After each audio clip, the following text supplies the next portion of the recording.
Ya, masih bersama Menteri Pertanian Bapak Amran Sulaiman. Oke, mungkin ke Mas Heri ada yang pertanyaan bikin penasaran nggak? Yang tadi dong.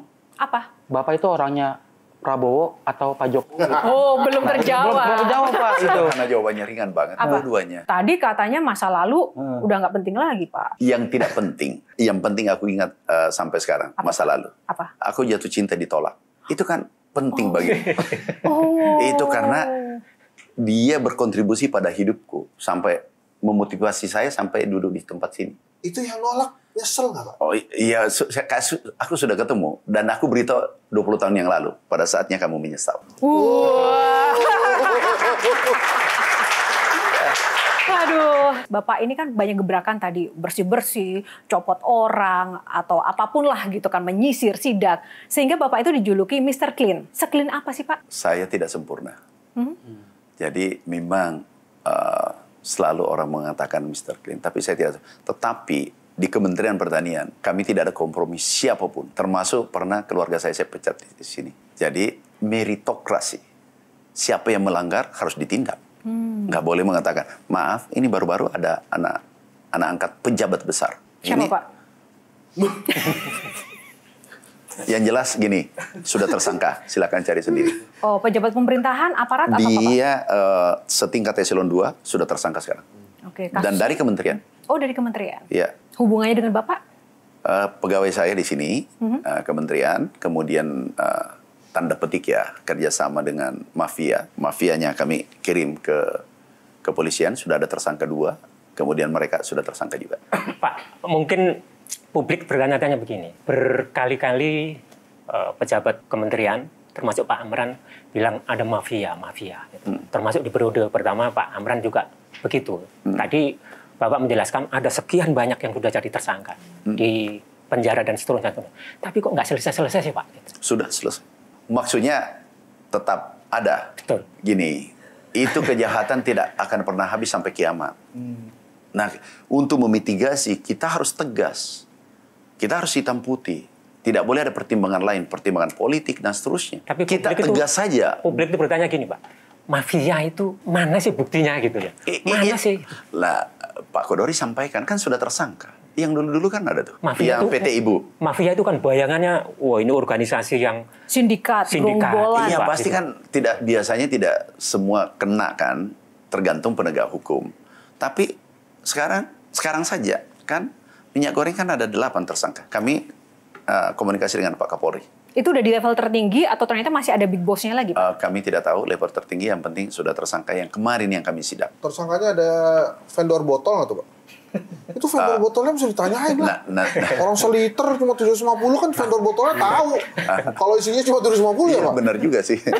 Dan botolnya juga ikut terlibat ya. Vendor botolnya itu, Pak. Berarti belum diperiksa ya, Pak, ya, vendor botolnya, Apanya? Pak? Pasti sudah diperiksa. Oke. Pasti. Kan Bapak suka sidak nih, Pak. Coba sidak ke rumah-rumah, Pak. Banyak kaleng kongguan isinya rengginang, Pak. Lu gue pikir Aku serius ini pertanyaan. saya udah serius ini, saya terpancing juga. Itu bertahun-tahun dibiarkan. Dibuka rengginang. Silakan. Ada 2 saya pertanyaannya, Pak. Yang satu pupuk, yang satu tentang food estate. Iya. Pupuk, Pak. Itu saya dalam sebuah diskusi saya mendengarkan bahwa kenapa pupuk subsidi itu selalu kurang karena tentang suplai data dari Kementerian Pertanian kepada desa-desa penerima pupuk subsidi. Jadi misalnya di data Kementan 2 ton, ternyata kebutuhannya 4 ton, makanya mereka selalu kurang. Nah itu benar atau tidak? Nah pertanyaan kedua nih sekalian nih, Bapak dianggap sebagai penyelamat Pak Prabowo di case-nya food estate. Nah dari 2 pertanyaan itu silakanlah Bapak mana duluan itu yang mau dijawab itu. Yang pertama, sekarang satu data BPS. Kementerian Pertanian nggak boleh mengeluarkan data.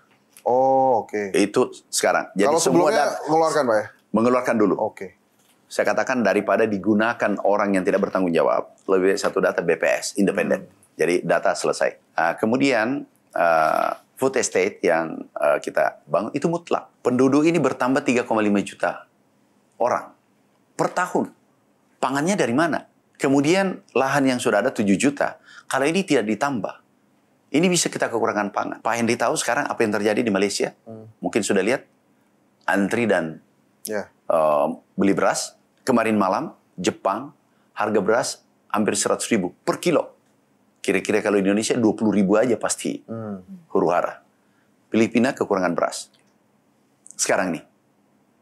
Nah, food estate ini sangat penting. Sambil intensifikasi, kita ekstensifikasi. Persiapan generasi ini, anak-anak muda yang di belakang ini akan melanjutkan pembangunan nanti. Jangan kita ego. Yeah. Kita persiapkan peta jalan untuk itu, agar mereka tidak tersiksa nantinya. Ingat, sekarang ada climate change, perubahan iklim yang luar biasa.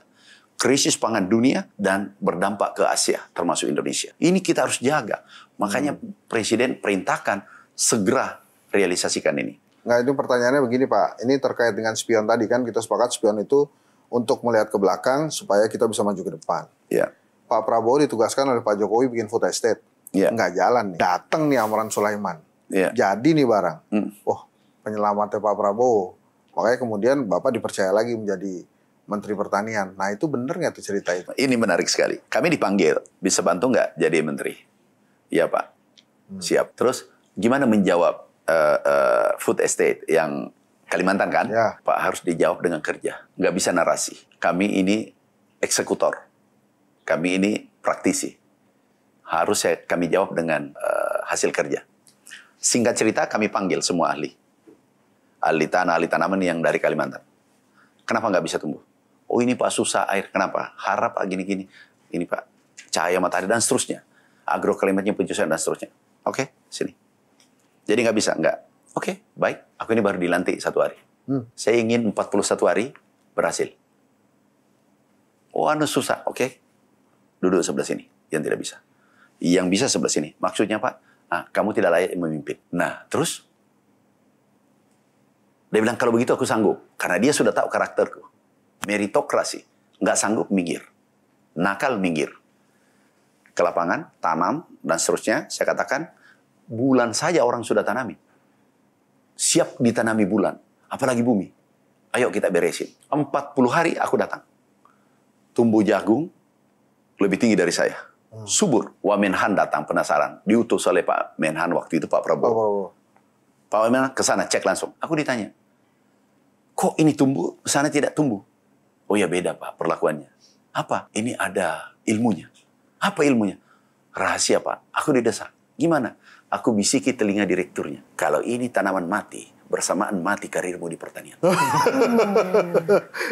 Dan itu tumbuh. Tapi kenapa beberapa hari yang lalu Pak Amran tuh ngomong food estate gagal karena wartawannya yang menulis. Karena tidak terintegrasi. Yang belakangan yang saya katakan, nah inilah jangan dipelintir. Ini yang dulu kenapa gagal proyek 1 juta hektar? Karena pendekatannya tidak holistik. Konteksnya masa lalu. Iya. Nah ini menarik sekali Pak Kodori pertanyaannya. Dulu di Kalimantan dengan Papua Selatan Merauke, 1 orang mempunyai lahan 400 hektar, 1.000 hektar. Kita cetak sawah nih, baru tinggalkan. Kalau mau pakai manual, cangkul, itu 20 tahun itu diselesaikan. Ini jadi hutan kembali nih. Apa yang dimaksud holistik? Mulai dari pembibitan, penanaman, panen, penyimpanan, semua menggunakan teknologi tinggi sejajar dengan negara maju Amerika. Dan itu yang dilakukan sekarang? Itu yang dilakukan sekarang. Dan Alhamdulillah sekarang sudah panen. Oh, kenapa Hari? Mewakili milenial ya. Tadi mau bicara tentang... mewakili boomers ya. Tadi kan dibilang ketahanan pangan di Malaysia atau di mana tadi yang krisis gitu Filipina. kan? Ya, Filipina, Filipina, kan? Jepang.